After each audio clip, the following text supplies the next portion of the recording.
Buenas tardes. ¿Cómo se encuentran en esta tarde? ¿Bien?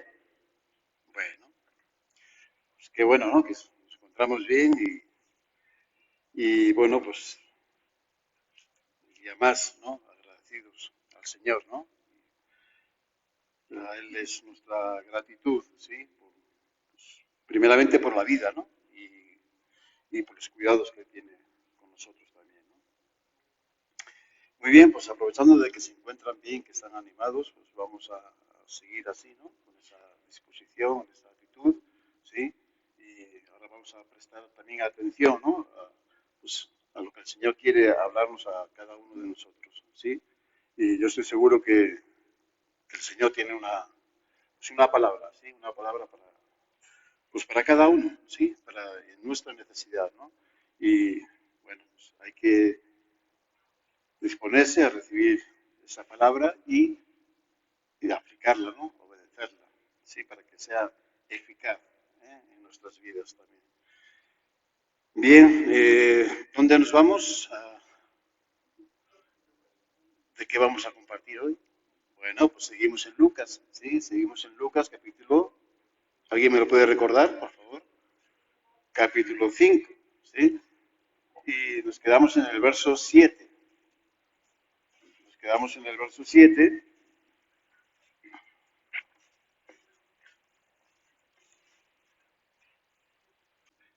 y dice así. Entonces hicieron señas a los compañeros que estaban en la otra barca para que viniesen a ayudarles y vinieron y llenaron ambas barcas de tal manera que se hundían. ¿Sí?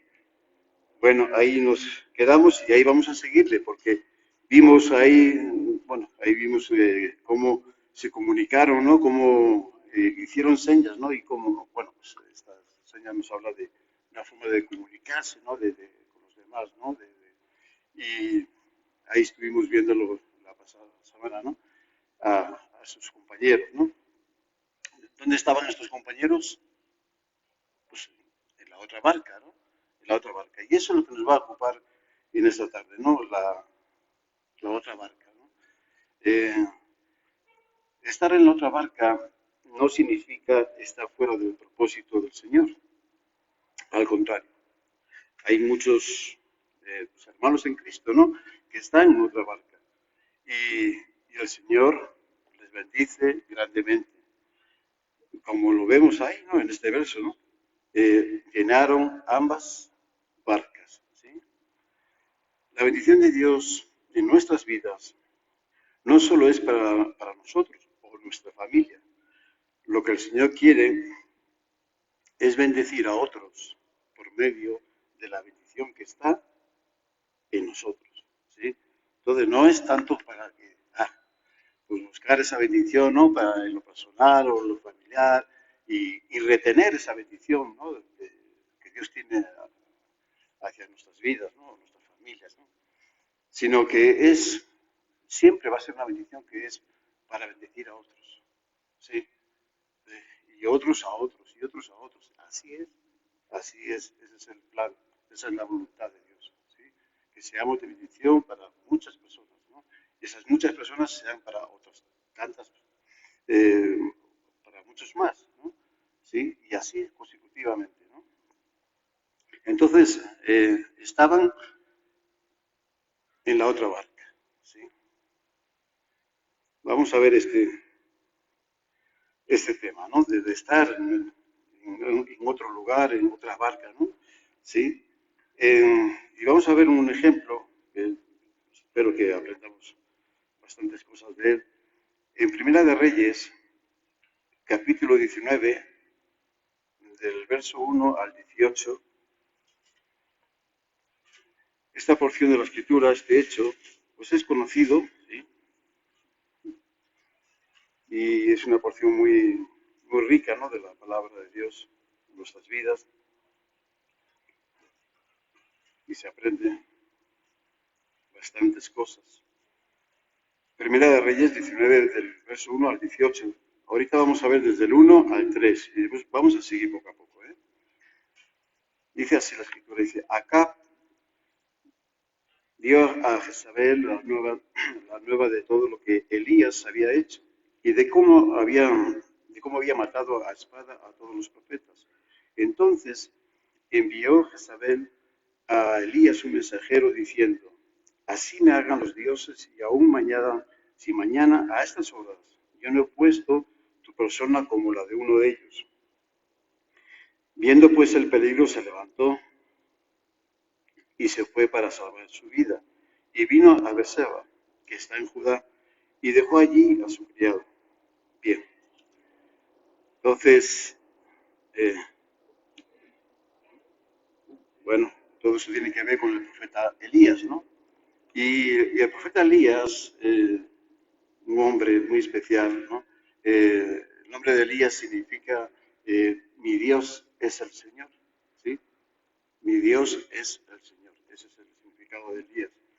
Y este hombre es uno de los personajes más interesantes, ¿no?, que podemos encontrar también en las escrituras, ¿no?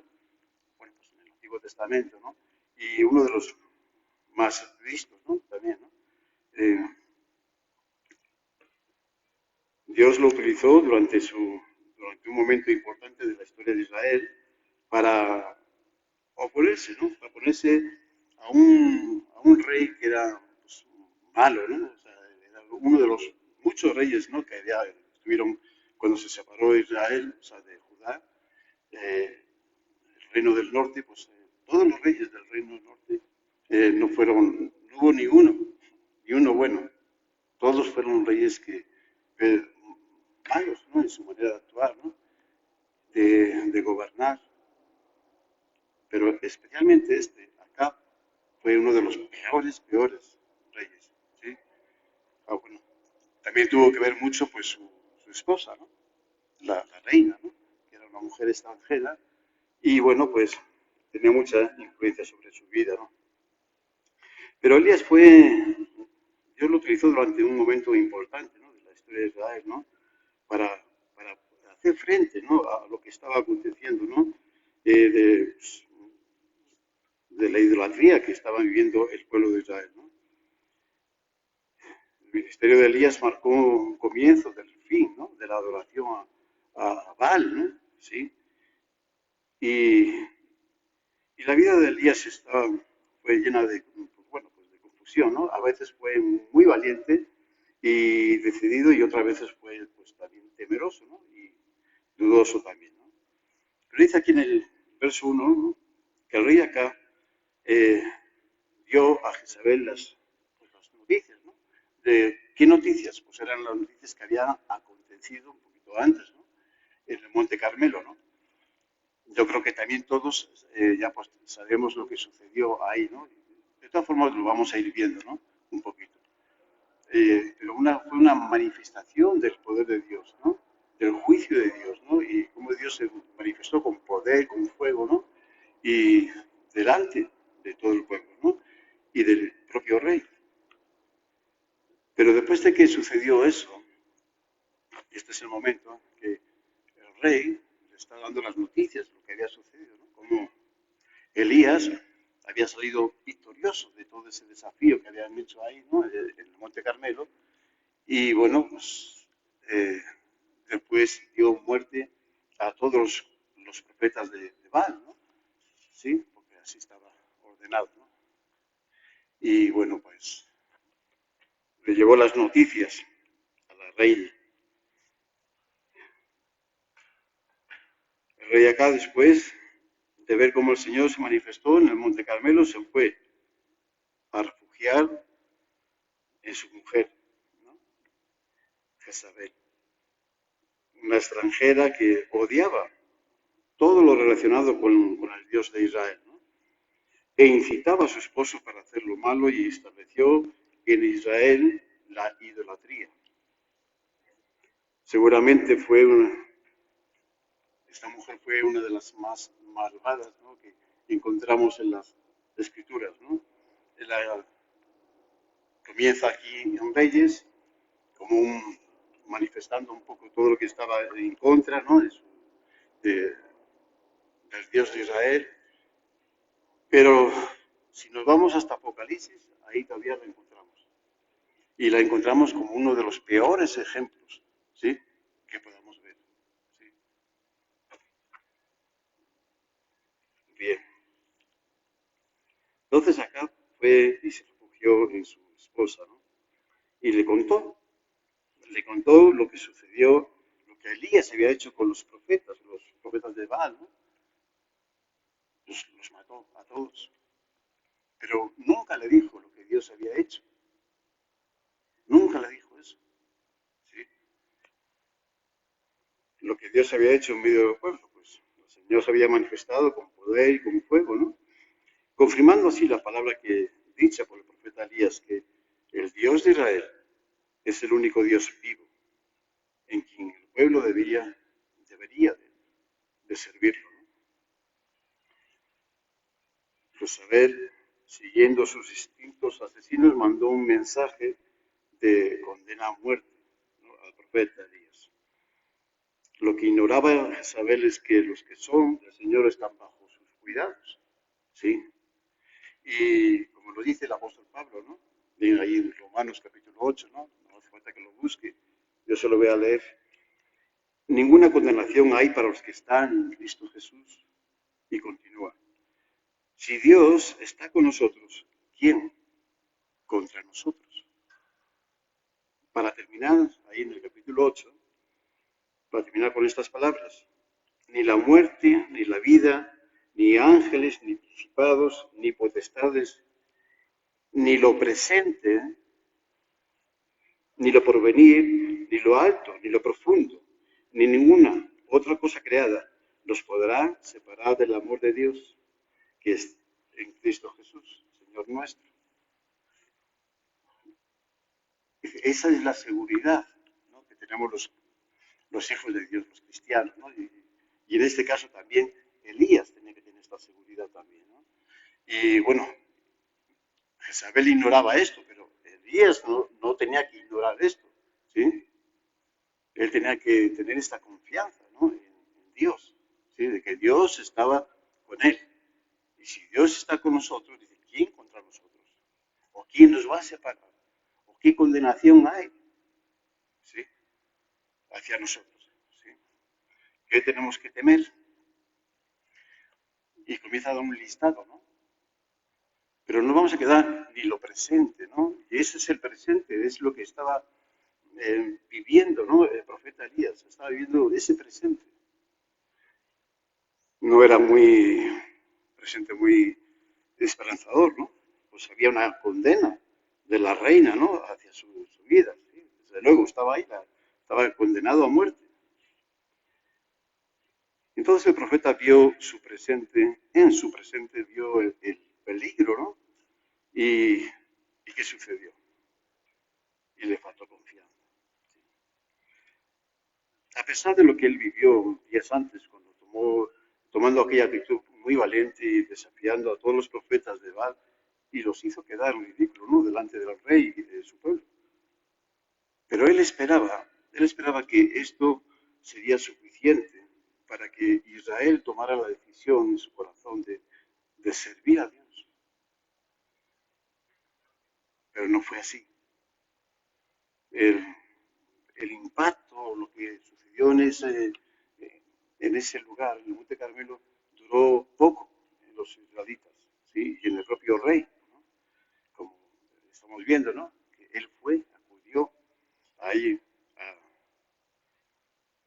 a refugiarse en Jezabel y para utilizar más también a Jezabel para que fuese en contra del profeta, ¿no? Por cobardía, porque todavía, pues bueno, él era israelita y en él todavía había un cierto temor, ¿no?, de Dios, pero Jezabel no había ningún temor de Dios, ¿no? Elías se desanimó en gran manera y decidió huir, ¿no?, de la condena a muerte impuesta sobre él. Esto no estuvo bien. Esto no estuvo bien por su parte, ¿no? Pues debilitó su confianza en Dios y comenzaron las consecuencias. partir de ahí comenzaron las consecuencias de esta mala decisión. En el verso 4, en Primera Reyes, el verso 19, 4, dice, y él se fue por el desierto un día de camino y vino y se sentó debajo de un enebro. Y deseando morirse dijo, basta ya, oh Jehová, quítame la vida, pues no soy yo mejor que mis padres. ¿Sí? Entonces ahí vemos que lo que comenzó por un desánimo, ¿sí?, de no ver una respuesta a todo lo que había acontecido anteriormente, pues él tomó esa mala decisión de huir, ¿sí? Entró pues, un temor, ¿no?, de esa condena a muerte ¿no?, que estaba sobre él. Y decidió huir, ¿sí?, poner tierra por medio, ¿no? Poner tierra por medio. Y bueno, pues voy a librar, ¿no?, a salvar mi vida, ¿no?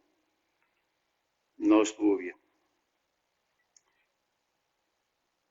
Pero comienza ahí, ¿no?, en esta mala decisión que tomó, comienzan ya las consecuencias, ¿no? Y lo que comenzó por un desánimo, aquí en el verso 4 ya vemos que ya no es un desánimo. Las cosas no salieron como él esperaba, ¿sí? Él pensaba que por poner distancia, ¿no?, entre medio, pues ya estaba, ¿no? Pero no es así, ¿sí?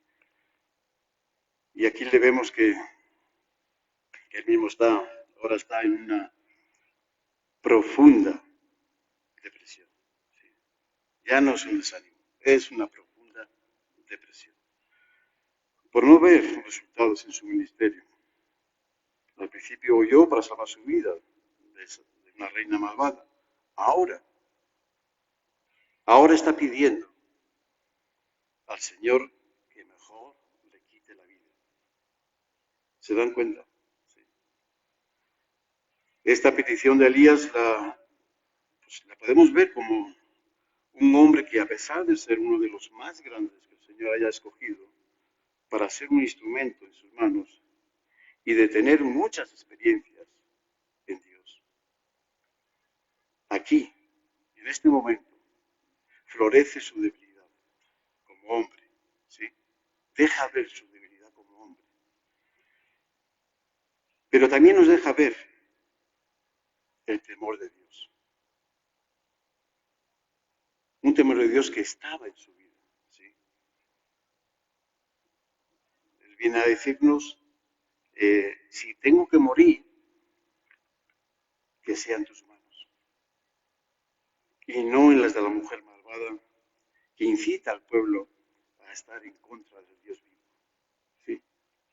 Si tengo que morir, que sea en tus manos.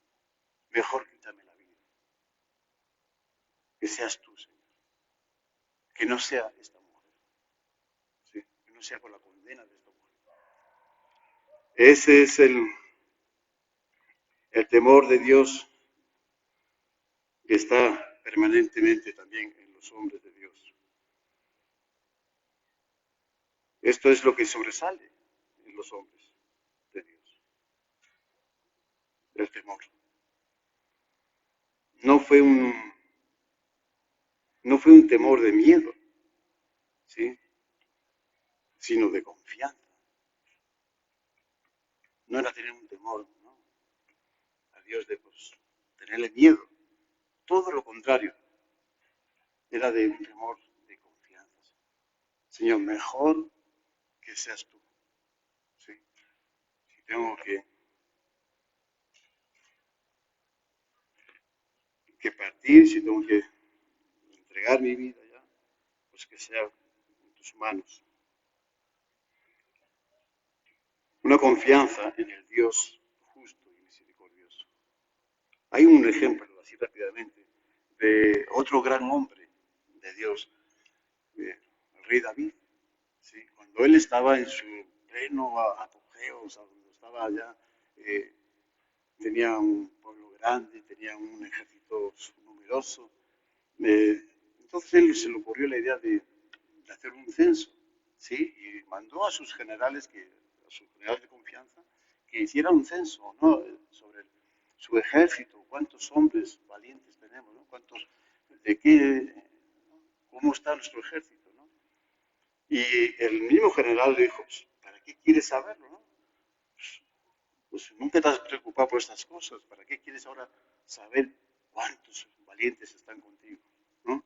Están los que necesitas, los que Dios te ha puesto a tu lado.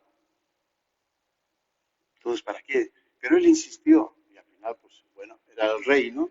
Y se cumplió. Y tuvieron que cumplir con este mandato del rey.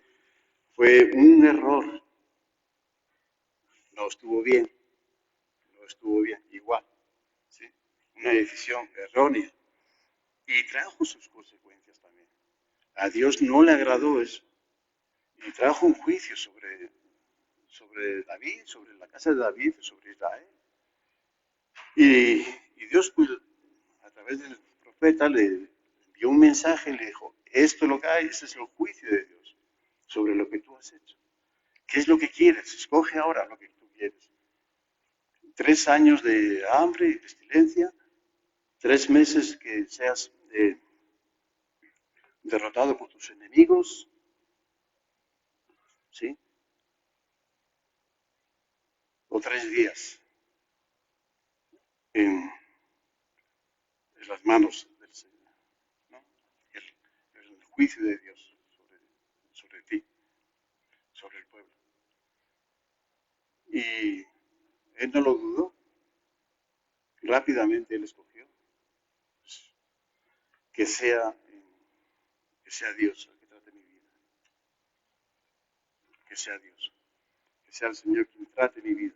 Y se puso ahí en las manos del Señor. Seas tú, sí.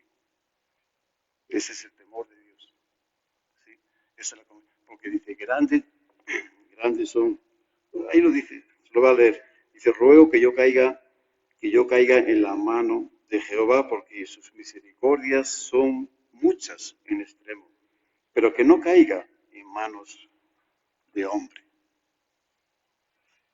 Ese es tener temor de Dios. Cuando nos equivocamos, cuando erramos, cuando tomamos malas decisiones y tenemos que corregir, ser tratados, ¿quién nos va a tratar? ¿Sí? ¿Qué es lo que escogemos? ¿Sí? ¿Un trato fácil? ¿Un trato, no sé, cercano? ¿Un trato que no nos haga sufrir mucho? ¿Sí? O ellos escogían un trato justo. Es lo que estaban escogiendo. Un trato justo. ¿Sí? Y Dios es justo.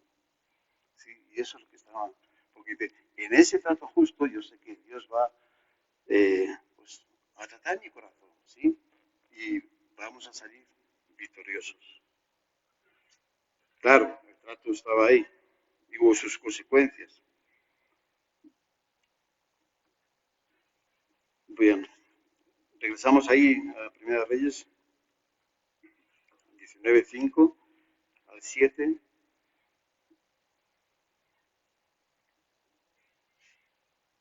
5:7.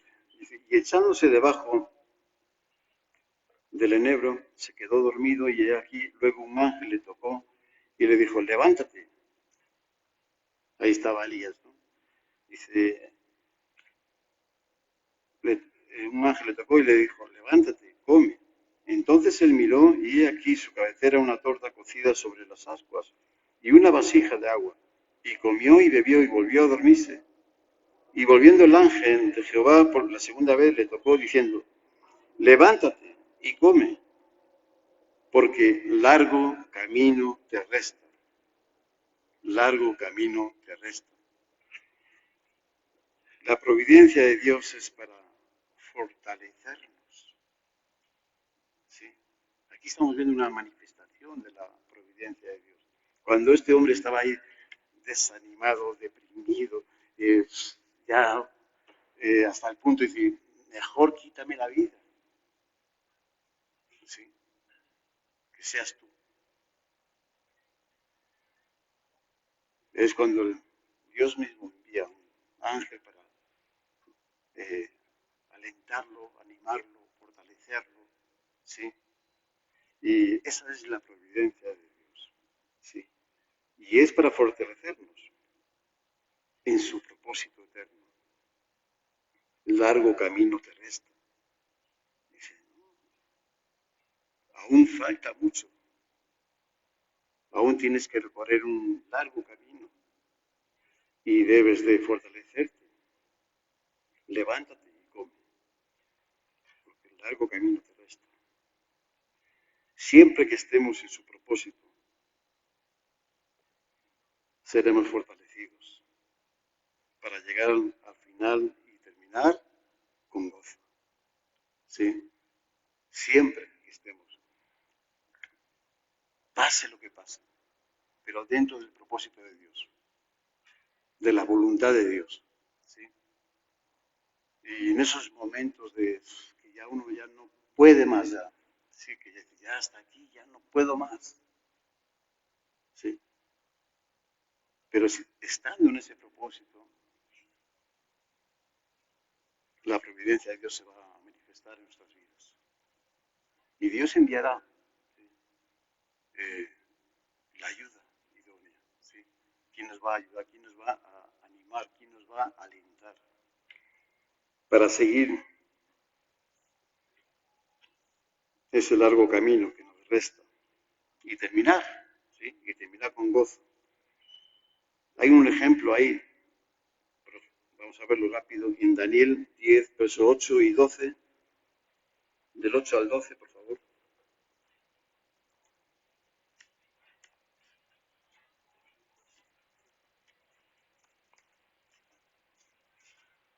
Otro de los hombres especiales, ¿no? Daniel. Y también estaba viviendo un tiempo bien complicado y él había clamado, había pedido también pues, la ayuda, ¿sí? Y aquí se la pidió al Señor, claro.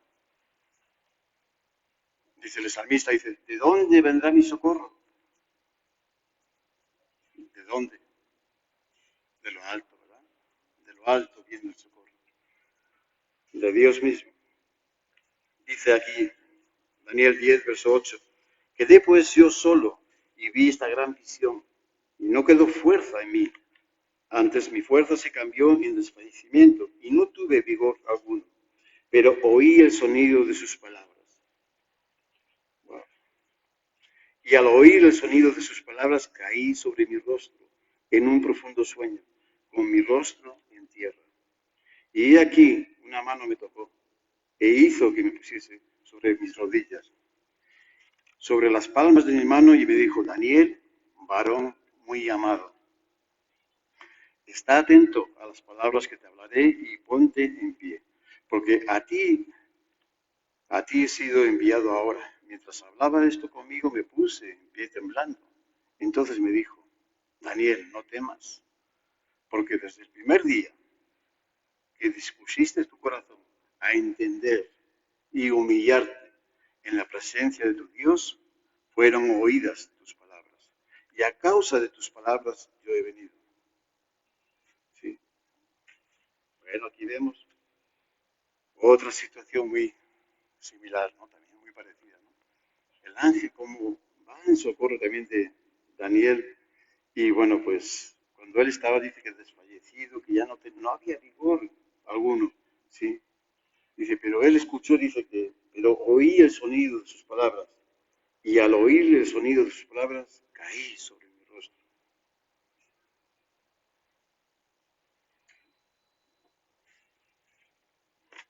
Daniel, varón muy amado, está atento a las palabras que te hablaré y ponte de pie.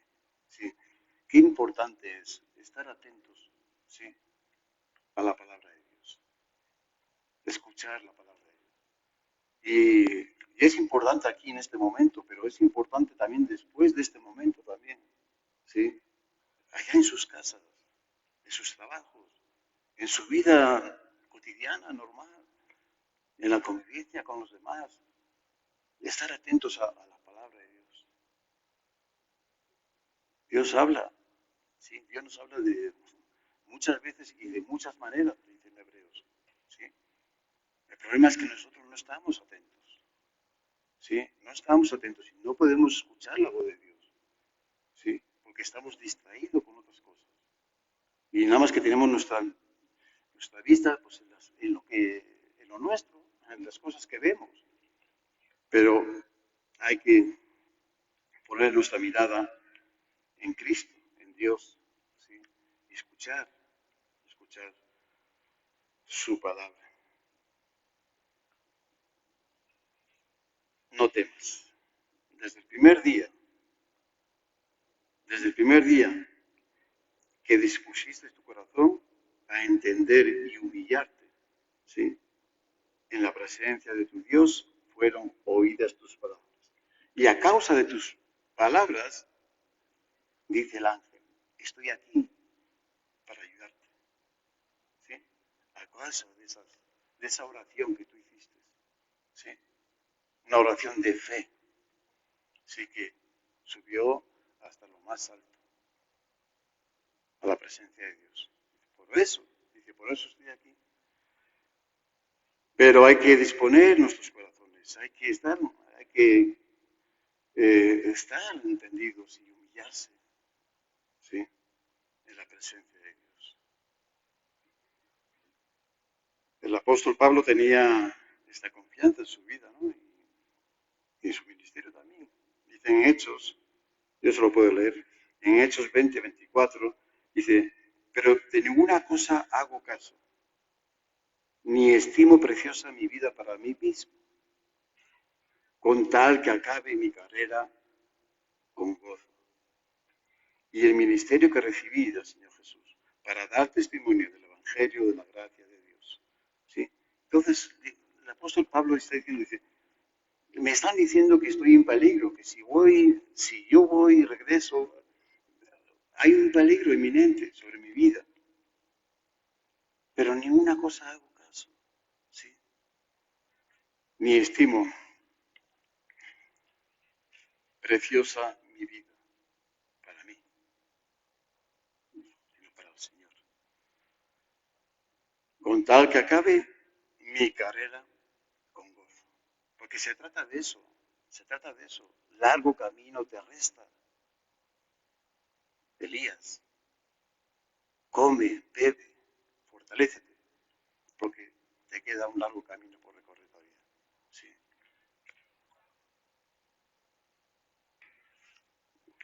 Regresamos ahí, en Reyes 8-10, por favor.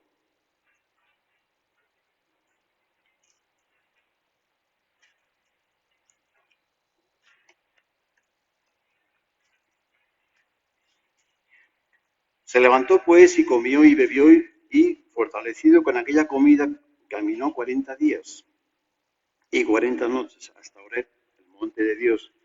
Y allí se metió en una cueva donde pasó la noche. Y vino a él palabra de Jehová, el cual le dijo, ¿qué haces aquí, Elías? Excelente pregunta, ¿verdad? Él respondió, he sentido un vivo celo por Jehová, Dios de los ejércitos, porque los hijos de Israel han dejado tu pacto, han derribado tus altares y han matado a espada a tus profetas. Y solo yo he quedado. Y me buscan para quitarme la vida. Verso 11 dice, él le dijo, sal fuera y ponte en el monte delante de Jehová. Y aquí Jehová que pasaba y un grande poderoso viento que rompía los montes y quebraba las peñas delante de Jehová, pero Jehová no estaba en el viento. Y tras el viento hubo un terremoto, pero Jehová no estaba en el terremoto. Y tras el terremoto un fuego, pero Jehová no estaba en el fuego. Y tras el fuego un silbo apacible y delicado. Y cuando lo oyó Elías, cubrió su rostro con su manto y salió y se puso a la puerta de la cueva. Y he aquí que vino a él una voz diciendo, ¿qué haces aquí, Elías? Bueno, pues ahí vemos, ¿no? Esta es una... Me llama mucho la atención la pregunta, ¿no? Cómo el Señor está haciendo esta pregunta, ¿no? Directamente al corazón. ¿Qué haces aquí? Tú no tenías que estar haciendo esto. ¿Por qué estás aquí? Medita en tu corazón. ¿Qué haces aquí? Este no es el lugar, tu lugar donde tienes que estar. Estás por la situación, por las circunstancias, porque saliste, tomaste una mala decisión y saliste huyendo. Y la gracia de Dios pues, te ha cubierto todavía. Y su providencia te dio aliento y ánimo. ¿Sí? Te fortaleció. Porque todavía hay temor de Dios en tu vida. Porque hay temor de Dios. Pero ¿qué haces aquí, Elías? A veces también nosotros, o sea, es una pregunta que tenemos que pensar también nosotros y meditar. A veces, ¿qué es lo que hacemos con nuestras actitudes, con nuestras cosas? Cuando estamos haciendo cosas que realmente no están en el propósito de Dios, en la voluntad de Dios. ¿Qué haces? ¿Qué haces aquí? No hay un reproche de parte del Señor. Simplemente es una pregunta para que lo meditemos. Así es nuestro Dios. Dios es un Dios caballeroso. ¿Sí? Él es paciente, amoroso, bondadoso. Y Él trata nuestras vidas con justicia, pero con delicadeza. ¿Sí? Trata nuestros corazones. Porque, ¿saben por qué? Porque conoce nuestra condición de hombres. E igual que conocía la condición de hombre también de Elías, a pesar de ser un gran hombre de Dios, pero era un hombre. ¿Sí? Y nos trata así, con esas preguntas. ¿Qué haces? ¿Qué haces aquí?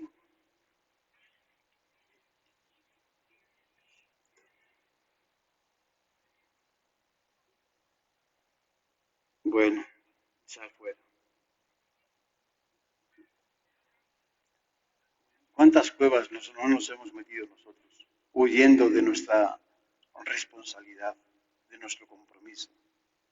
Y nos hemos refugiado en esas cuevas, ¿sí? Y no es el lugar, y no es el lugar.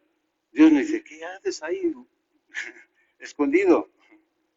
Sal fuera, hombre, sal fuera. Y es ahí, afuera de esa cueva, es ahí donde voy a hablar contigo, voy a tratar contigo, ¿sí? Te haré entender lo que debes hacer.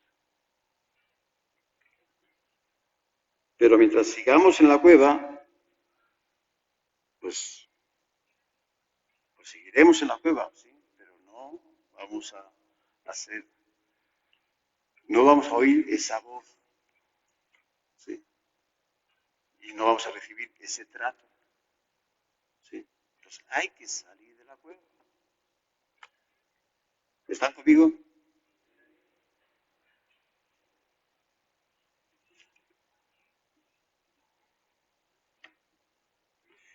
Bueno, sal fuera y ponte en el monte delante de Jehová. Y pasó, ¿no? Dice que Jehová pasaba y vino un poderoso viento y rompía los montes, quebraba las peñas. Pero Jehová no estaba en ese viento. Y tras el viento vino un terremoto, pero Jehová no estaba en el terremoto. Y tras el terremoto un fuego, pero Jehová no estaba. Dios no estaba en el fuego tampoco. Entonces ahí vemos unas manifestaciones de poder y de juicio y de, sí,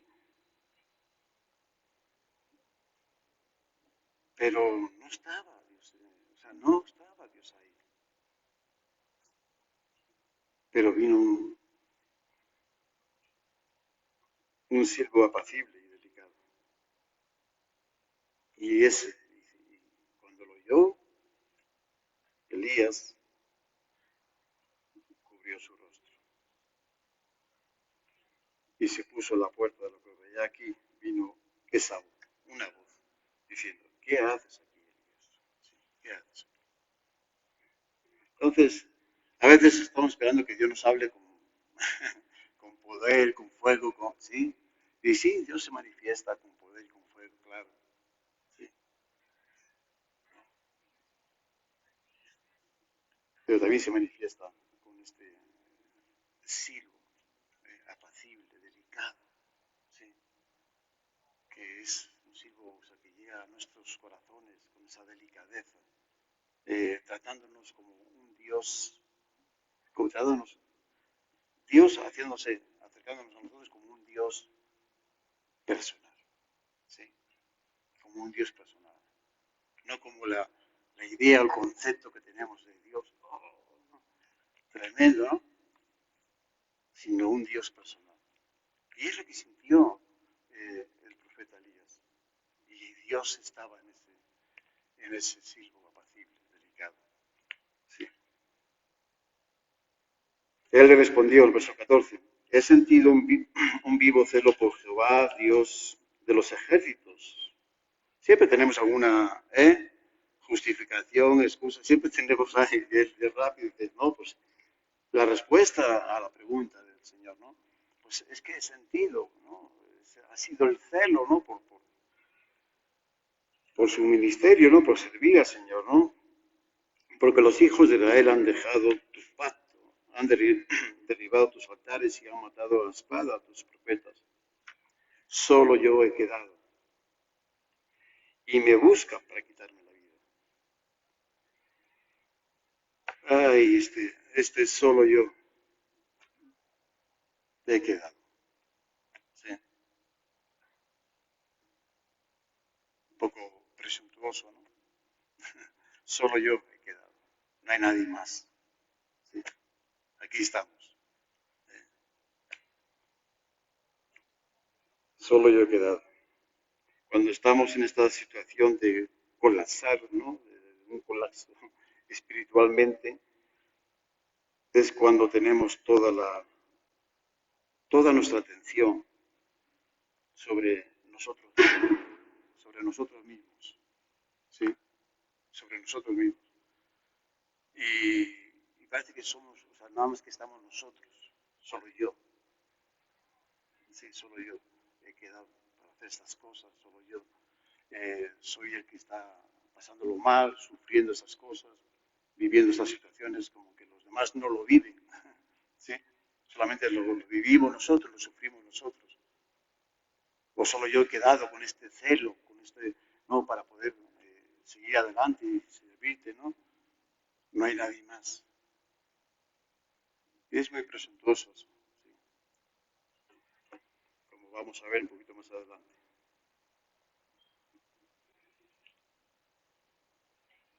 Y le dijo Jehová, ve, vuélvete por tu camino, porque por el desierto de Damasco, y llegarás y ungirás a Hazael por rey de Siria, a Jehú, hijo de Nisi, ungirás por rey de sobre Israel, y a Eliseo, hijo de Safat, de Abel-Meola, ungirás para que sea profeta en tu lugar. Bueno, las primeras instrucciones que recibe Elías, el profeta Elías, del Señor, es ¿qué tiene que hacer? Regresar. Tiene que regresar, ¿sí? Tiene que regresar. ¿Y por dónde tiene que regresar? Dice, por todo el camino que has venido huyendo, ahora lo vas a tomar nuevamente y vas a regresar por ese camino, ¿sí? Hasta el punto de partida. Hasta el punto donde tomaste esta mala decisión, donde cometiste el error de tomar esta decisión, hasta ahí. Porque tú tienes que enmendar tu error. Hay que quitar ese error. Y la única forma de quitarlo es que tienes que regresar hasta el error. Y desde ahí ya cambiar, ¿sí? Tu error. Porque si no, siempre estará ahí. Siempre estará ahí. No puedes continuar más adelante. Hay que regresar. por el mismo camino. Llegar hasta el punto donde erramos, ¿no? Para corregir nuestro error y poder seguir adelante. Entonces sí podemos seguir adelante. Pero si no hay un regresar hasta ese punto, va a estar ahí, ¿eh? Ese error va a estar ahí. Lo que hicimos va a estar ahí. Entonces, mejor que hacemos. Regresamos, ¿sí? Regresa. Bueno, y a Jehú, verso 16, a Jehú, hijo de Ninsi, ungirás por rey sobre Israel, y a Eliseo, hijo de Safat, de Abel Meola, ungirás para que sea profeta en tu lugar.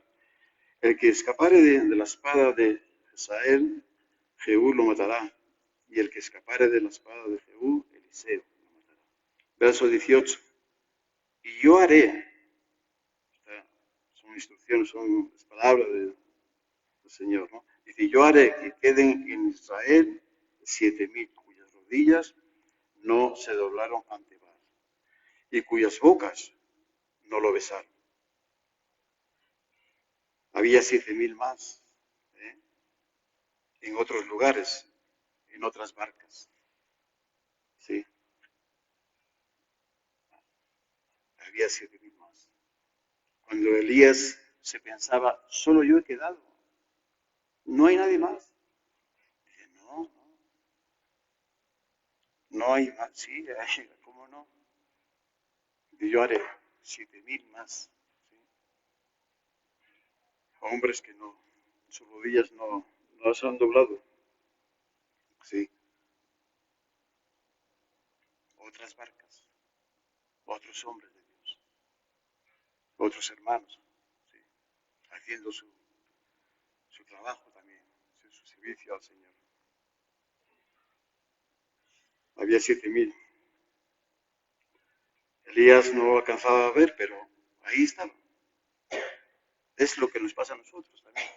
No pensemos que nosotros, dice, solo yo, solo nosotros, somos los que hacemos bien las cosas. ¿No? ¿Cómo crees?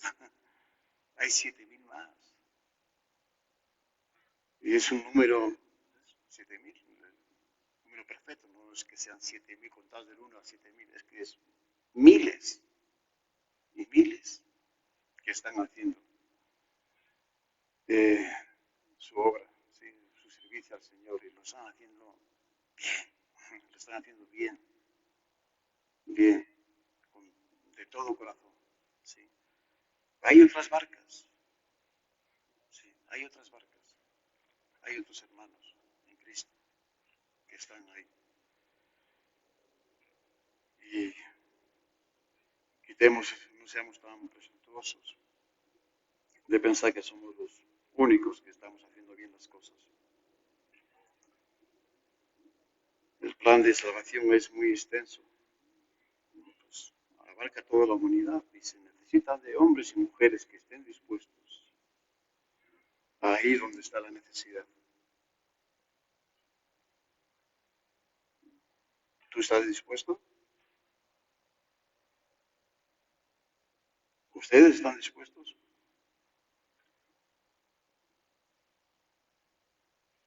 Bueno,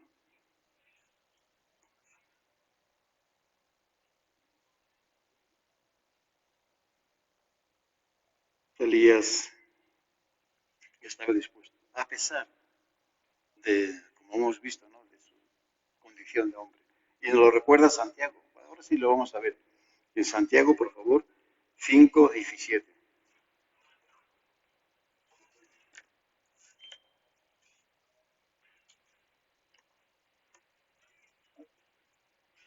Bueno, si seguimos con la historia, pues Elías regresó e hizo tal como el Señor le había ordenado, ¿sí? Y fue un final tremendo para él también. Tan tremendo, fíjese, él cuando aquí le estamos viendo que dice, ya, quítame la vida, ya no puedo más. Pero cuando Dios ya trata con su vida, con su corazón, y le hace entender, ¿sí?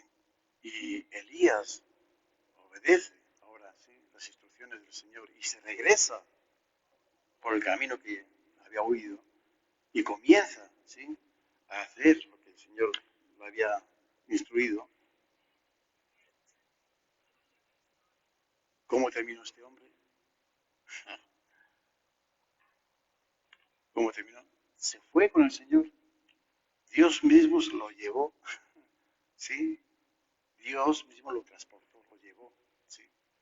Así se fue este hombre. Terminó esa carrera con gozo, ¿sí? Con gozo. Bien, dice Santiago, dice, Elías era un hombre sujeto a pasiones semejantes a las nuestras, semejantes a las nuestras. Sí, eso nos anima, ¿no? A mí me anima. Y bueno, pues entonces ahí vamos, ¿no? Ahí vamos. A veces uno siente, ¿no? Siente que eso, que toma decisiones erróneas, que en cosas, comete cosas, fallas en cosas. Hay errores en nuestras vidas, como cristianos, en nuestro caminar. Por eso la limpieza es diaria. Necesitamos la limpieza, ¿sí? Pero tenemos que estar siempre en la voluntad de Dios, porque es ahí, ¿sí? La sangre de Cristo nos cubre, nos limpia de todo, pero estando en esa cobertura, ¿sí? Y en ese propósito, como lo estaba este hombre de Dios. Y a pesar, dice, era un gran hombre, dice, pero aquí vemos, dice, pero era un hombre que estaba también sujeto a pasiones como las nuestras. Y tenía momentos de debilidad, ¿sí? Y aquí ya lo hemos visto, ¿no? Semejantes a las nuestras. Dice, y oró fervientemente para que no lloviese. Y no llovió sobre la tierra por 3 años y 6 meses. Y otra vez oró y el cielo dio lluvia y la tierra produjo su fruto. Wow. Sí, este hombre, estamos hablando del mismo hombre, ¿sí? Un hombre de fe, de una fe que dice que la oración del hombre justo, que tiene mucho poder, ¿sí? Aquí lo vemos, y aquí está puesto este hombre como ejemplo, dice, este era un hombre, ¿sí? Que a pesar de sus debilidades, de todas estas situaciones, dice, era un hombre que caminaba con Dios, ¿sí? Y que él oraba y su oración llegaba a Dios, ¿sí? Y era un hombre de fe. Bueno, vamos a ver otro ejemplo. Estamos finalizando ya. En Lucas 22:31, de otro hombre, gran hombre también con sus debilidades, porque de él estamos también hablando mucho ahora justamente en Lucas 5, ¿no? Dijo también, Lucas 22:31 a 32, dijo también el Señor dijo, Simón, Simón, he aquí, Satanás os ha pedido para zarandearos como a trigo, pero yo he rogado por ti que tu fe no te falte. Y tú, una vez vuelto, confirma a tus hermanos. Bueno, aquí ya sabemos después también todo esto, la respuesta, la actitud de Simón, ¿no? De Pedro, ¿no? Dice, no, yo siempre ahí dispuesto a todo, a estar, a ser el que estaba en la primera línea, ¿no? Y yo no te voy a negar, yo no te voy a... O sea, no, como dices, yo no, sí vas a suceder esto. Ya estaba ya avisado, ¿sí? Advertido. Esto es lo que va a suceder contigo también. Sí, esto es lo que va a suceder. Simón, Simón, dice, aquí Satanás, ¿no? Os ha pedido para zarandearos como el trigo. Dice, pero yo he rogado, ¿eh? Por ti. ¿Para qué? Para que tu fe te falte, para que tu fe no te falte. Pero fíjense lo que dice, y tú, una vez vuelto, confirma a tus hermanos. O sea, esto es lo que va a suceder, Simón, aunque tú dices que no va a suceder esto porque tú eres muy íntegro en todo, ¿no? Y dispuesto en todo. Pero esto es lo que va a suceder. Y cuando suceda, una vez que haya sucedido, tú, una vez vuelto, una vez que regreses, tienes que regresar nuevamente también, exactamente igual que Elías, ¿sí? Una vez que regreses, entonces vas a confirmar a tus hermanos. Entonces vas a ser un ejemplo para los demás, para tus hermanos también, ¿sí? Pero esto es lo que va a suceder contigo. ¿Estamos?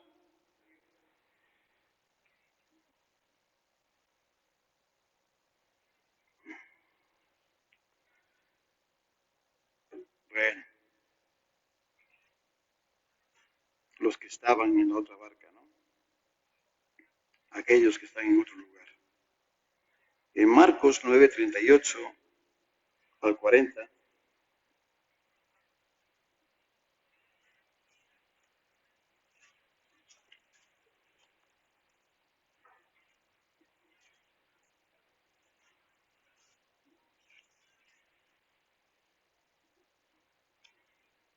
otro de los grandes hombres también. Si tenemos a Simón por un lado, a Pedro, pues también tenemos a Juan, que fue grande, ¿no? El discípulo amado, pero también tenía un carácter, vaya, el Señor tuvo que tratar mucho sus corazones también. Y dice en el 38, dice, Juan le respondió diciendo, Maestro, hemos visto a uno que en tu nombre echaba fuera demonios, pero él no nos sigue. Y se lo prohibimos. Se lo prohibimos porque no nos sigue, porque no nos seguía. Pero Jesús dijo, no se lo prohibáis, no se lo prohibáis, porque ninguno hay que haga milagros en mi nombre que luego pueda decir mal de mí, porque el que no es contra nosotros, por nosotros es. ¿Cuál era el malestar de Juan?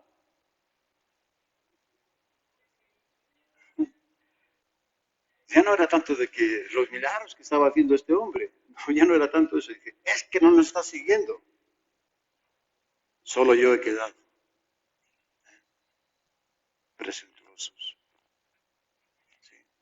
Y si no me sigues, si no haces lo mismo que nosotros hacemos, pues ya como que no, tú estás mal, ya estás en desorden, tú no eres buen hermano, no eres buen cristiano, tú no tienes ministerio.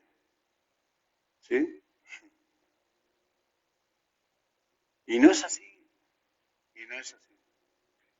Jesús nos dice, no se trata de que le sigan a ustedes, es que me sigan a mí. Y porque ninguno que hace estas cosas en mi nombre puede ir en contra. ¿Sí? Si es en mi nombre, pues es en mi nombre. Entonces, eso es lo importante. Que sean en el nombre de Cristo. Que sean personas que están siguiendo el ejemplo de Cristo. Porque en eso consiste ser cristianos. Ser cristiano es aquella persona que sigue el ejemplo de Cristo. ¿Sí? A pesar de sus imperfecciones. Pero sigue el ejemplo de Cristo. A pesar de que le falta mucho por aprender y mucho que cambiar. Pero sigue el ejemplo de Cristo. Está ahí. Tiene su mirada ahí. Esa es su meta. Es ser como Cristo es. Eso es ser cristiano. Entonces, todo aquel que tiene esta actitud en su corazón, entonces no se lo prohíbas. No vayas en contra de él. Al contrario, anímalo, ¿sí? Aliéntalo a seguir. ¿Sí? Otras barcas. ¿Sí? No importa. ¿Sí? No somos los únicos.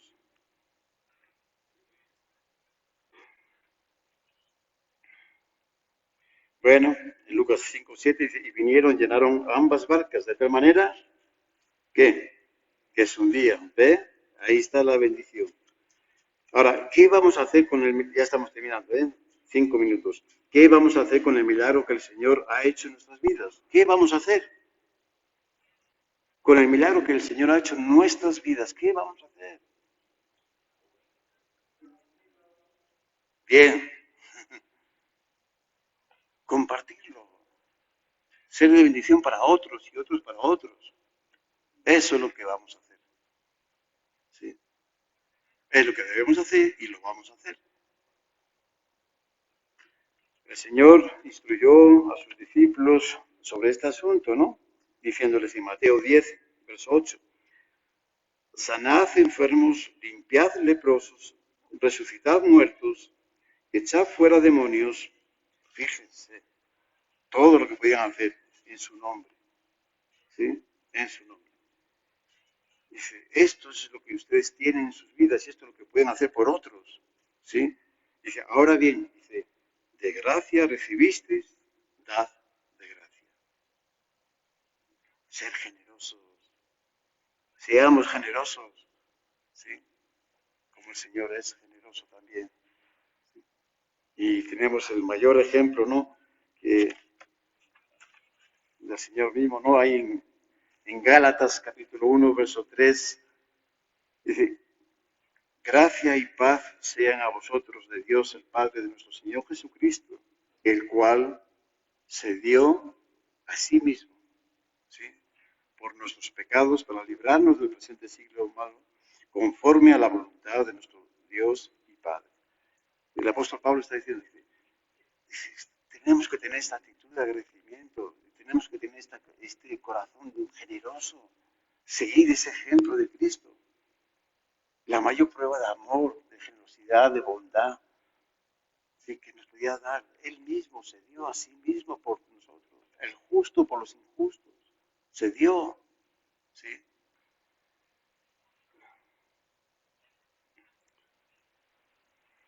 Y por último, un ejemplo ahí de las iglesias en Macedonia, unas iglesias que el apóstol Pablo las tenía en gran estima, ¿no? Por su buen ejemplo. Las iglesias de Macedonia eran pues, Tesalónica y Filipos, ¿no? O sea, entonces las cartas de tesalonicenses o filipenses, ahí vemos estas iglesias también, ¿no? Y vemos también, en esas cartas vemos, pues, se nota, ¿no?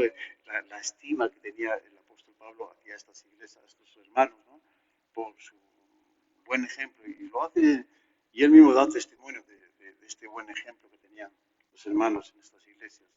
A pesar de que era un lugar que estaba, bueno, apartado y un lugar pobre también, pero eran unos hermanos muy, muy ricos. Segunda de Corintios, por favor, ya para terminar, Segunda de Corintios 8, del verso 1 al 7.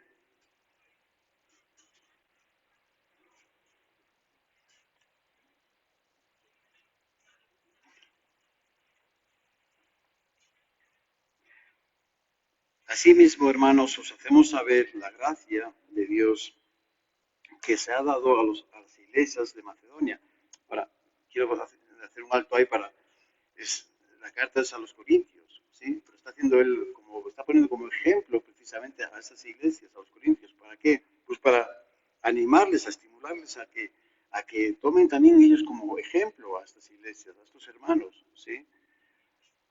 Verso 2, que en grande prueba de tribulación la abundancia de su gozo y su profunda pobreza abundaron en riquezas de su generosidad. Os doy testimonio de que con agrado han dado conforme a sus fuerzas y aún más allá de sus fuerzas, pidiéndonos con muchos ruegos que les concediésemos el privilegio de participar en este servicio para los santos.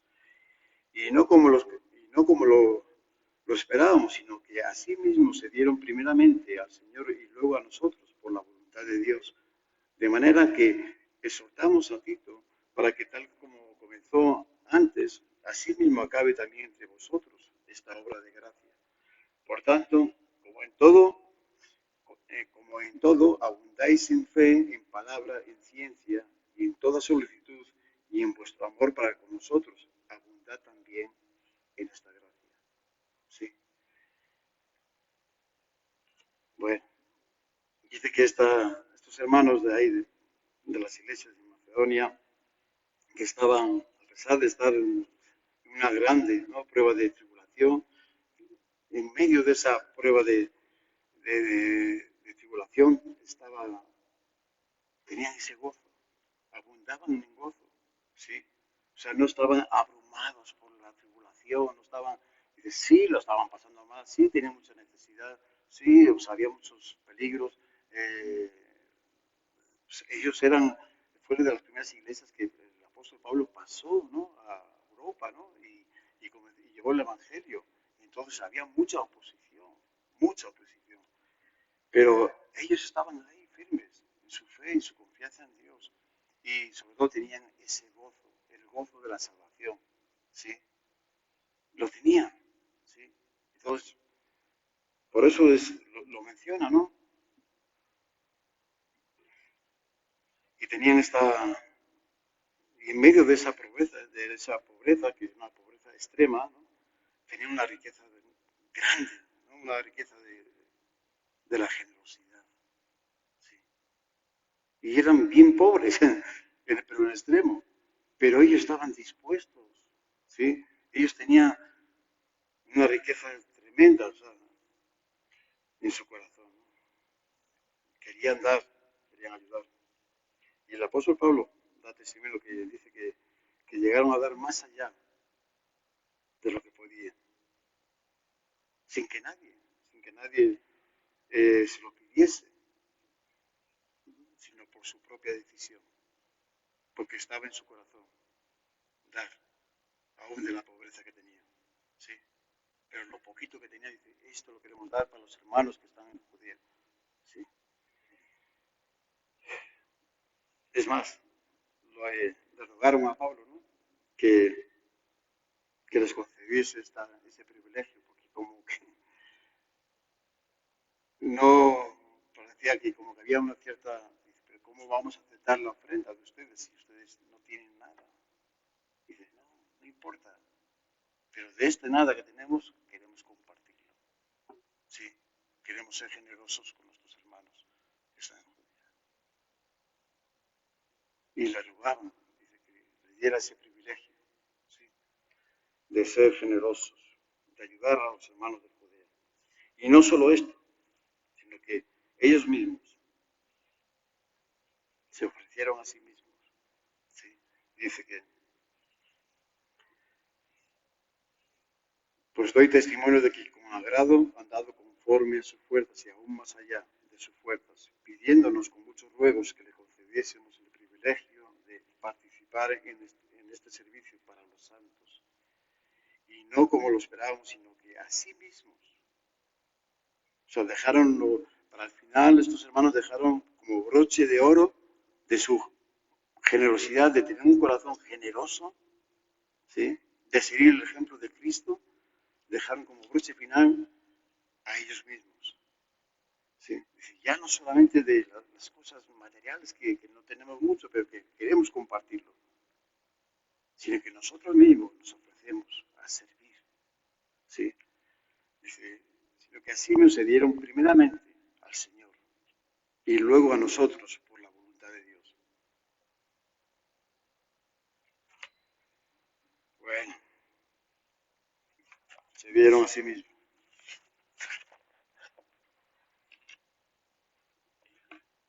Tremendo, ¿no? Tremendo estos hermanos de ahí, ¿no? De la iglesia de Macedonia, de verdad. Tremendo qué corazón, qué entender, de verdad, qué entender tenían del plan de Dios, qué entender tenían del corazón de Dios, de Cristo. O sea, cómo ellos podían ver ese ejemplo de Cristo y podían seguir ese ejemplo de Cristo. Que estaban dispuestos, dice, a dar de lo poco que tenemos, de lo nada que tenemos, damos a los hermanos, pero aún más, aún más. Nosotros estamos aquí y nos damos a nosotros mismos para servir al Señor. ¿Sí? Y a vosotros también. ¿Sí? Bueno, no sé cómo estamos nosotros, si estamos, en qué punto estamos nosotros. ¿Sí? Pero sería bueno también hacernos esa pregunta, ¿no? ¿En qué punto estamos, no? ¿Estamos dando de lo que tenemos o de lo que no tenemos? Primera pregunta. ¿De qué damos? ¿De lo que nos sobra o de lo que no nos sobra? ¿Sí? Porque eso es interesante. Es interesante eso. Porque da de lo que te sobra, bueno, está bien. Pero la excelencia está en dar de lo que no te sobra, de lo que te falta, de lo que no tienes. ¿Sí? Aquella viuda echó sus 2 moneditas ahí y era todo lo que tenía. No tenía más, pero dio sus 2 moneditas porque ella confiaba en Dios. ¿Sí?